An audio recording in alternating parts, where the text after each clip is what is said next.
Hi అండి, నమస్తే. Savitri cooks స్వాగతం. ఈరోజు నేను మీకు చూపిస్తున్న వంట తెల్ల వంకాయలతోటి ఉల్లికారం.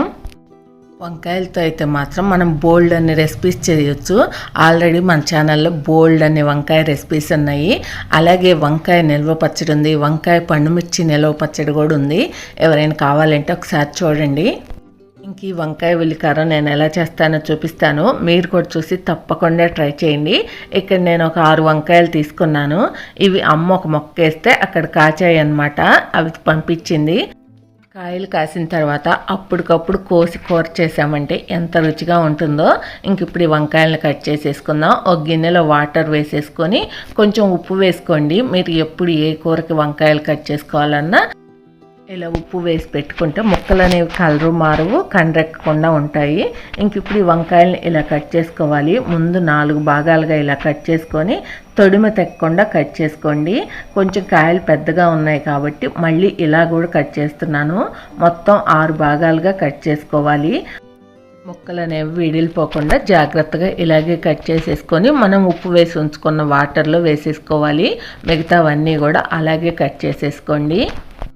ఇంక ఇక్కడ మనం ఉల్లికారం రెడీ చేసేసుకుందాం. ఓ మిక్సీ జార్ తీసుకొని 2 టేబుల్ స్పూన్లు చిన్నవి ఎండు కొబ్బరి ముక్కలు వేసుకోండి. అందులోనే 1 టేబుల్ స్పూన్ అల్లం వెల్లుల్లి పేస్ట్ అయ్యేలాగా అల్లం వెల్లుల్లి వేసేసుకోండి. ఇందులోనే 1 స్టార్ పువ్వు వేసుకోండి.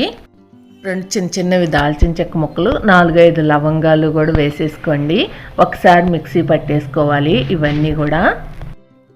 ఇంక ఇప్పుడు ఈ మసాలా అంతా కూడా మెదిగిపోయింది కదా. ఇంక ఇప్పుడు ఇందులో మనం ఉల్లిపాయలు వేసుకోవాలి. ఒక 2 పెద్ద ఉల్లిపాయలు తీసుకొని కొంచెం పెద్ద ముక్కలు కట్ చేసుకున్నా పర్వాలేదు, మెదిగిపోతుంది కాబట్టి. ఇంక మిక్సీ జార్లో ఉల్లిపాయ ముక్కలు వేసేసుకోండి. ఇందులోనే 1 టేబుల్ స్పూన్ జీలకర్ర వేసుకోండి. ఈ జీలకర్ర మనం వేయించాల్సిన అవసరం ఏం లేదు. రుచికి సరిపడా ఉప్పు వేసుకోండి. అలాగే రుచికి సరిపడా కారం కూడా వేసుకోవాలి. ఒకవేళ ఉప్పు కారం ఏమన్నా మీకు తక్కువ అవుతుంది అని అనుకుంటే కనుక మెదిగిన తర్వాత అయినా మనం వేసి కలుపుకోవచ్చు. ఇంక ఇప్పుడు ఇందులోనే 1/4 టీ స్పూన్ పసుపు కూడా వేసుకోండి. అలాగే 1 పావు కట్ట కొత్తిమీర కూడా వేసేసుకొని ఇవన్నీ మెత్తగా పేస్ట్ లాగా పట్టేసుకోండి. ఇంక ఇక్కడ మనకు ఉల్లికారం రెడీ అయిపోయింది. ఇంక ఇదంతా కూడా ఒక ప్లేట్లో వేసేసుకొని ఒకసారి టేస్ట్ చేయండి. ఏమైనా ఉప్పు కారం తక్కువైంది అనిపిస్తే ఇక్కడ వేసి కలిపేసుకోండి. ఇంక ఇప్పుడు స్టవ్ వెలిగించుకొని కడాయి పెట్టి ఒక 4-5 టేబుల్ స్పూన్ల వరకు ఆయిల్ వేసుకోండి. ఈ కూరకు కొంచెం ఆయిల్ ఎక్కువే పడుతుంది.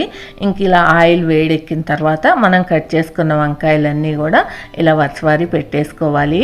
ఇంక ఇప్పుడు ఇందులోనే కొంచెం ఉప్పు వేసుకొని మూత పెట్టేసుకోండి. వంకాయ ముక్కలు అనేవి కండ్రెక్కకుండా ఉంటాయి, త్వరగా కూడా మగ్గుతాయి. ఇంక ఇలా ఒకవైపు మెత్తబడిన తర్వాత రెండో వైపుకి తిరిగేసుకోండి. పూర్తిగా మగ్గిపోనివ్వద్దు, ఒక 70% వరకు మగ్గనివ్వండి. ఇంక ఇప్పుడు స్టవ్ ఆపేసుకొని ఒక ప్లేట్లోకి తీసేసుకొని మనం పట్టుకోగలిగినంత వేడి ఉన్నప్పుడే ఇలా వంకాయని తీసుకొని మధ్యలో ఉల్లికారం పెట్టేసుకోండి. మిగతావన్నీ కూడా అలాగే పెట్టేసుకోండి. వంకాయల ముక్కలు మాత్రం విడిలిపోకుండా కొంచెం జాగ్రత్తగా పెట్టుకోండి.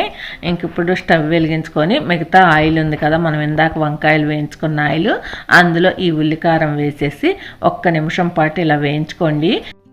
ఇలా వేగిన తర్వాత మనం ఉల్లికారం పెట్టి ఉంచుకున్న వంకాయలను వేసేసుకొని మూత పెట్టేసేయండి. మిగతా 30% మగ్గే వరకు మగ్గించుకోవాలి.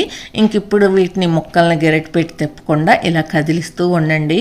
మీరు తిరిగేసుకోవాలి అనుకుంటే ఇలా కాడ పట్టుకొని అయినా తిరిగేసేసుకోవచ్చు, అదేం పెద్ద వేడైతే ఉండదు. లేదా గెరెట్తో అయినా నిదానంగా తిప్పుకోండి. లాస్ట్లో కొంచెం కొత్తిమీర వేసుకొని ఇంకా స్టవ్ ఆపేసుకోండి.